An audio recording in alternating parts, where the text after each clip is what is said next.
పెద్ది సినిమాలోని చిక్కిరి చిక్కిరి పాట విడుదలైనప్పటి నుంచి సోషల్ మీడియాలో వైరల్ అవుతూనే ఉంది. ముఖ్యంగా ఆ పాటలోని హుక్ స్టెప్ ప్రేక్షకులను విపరీతంగా ఆకట్టుకుంది.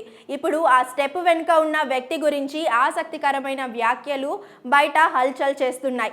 ఈ హుక్ స్టెప్ డిజైన్ చేసింది ప్రముఖ కొరియోగ్రాఫర్ అని తెలుస్తోంది. సింపుల్గా కనిపించిన స్క్రీన్ పై హీరో చేసిన ప్రెజెంటేషన్ వల్లే ఇది భారీగా ట్రెండ్ అయిందని ట్రేడ్ వర్గాలు చెప్తున్నాయి. ప్రస్తుతం ఈ step reels, short videos, fan ఎడిటింగ్లో విపరీతంగా వినిపిస్తున్నాయి. ఒక మంచి డాన్స్ స్టెప్ సినిమా ప్రమోషనల్లో ఎంత కీలక పాత్ర పోషిస్తుందో ఈ పాట మరోసారి నిరూపించింది. సోషల్ మీడియా కాలంలో ఒక చిన్న హుక్ స్టెప్ కూడా సినిమా రేంజ్ను పెంచగలదని ఈ ఉదాహరణ స్పష్టం చేస్తోంది.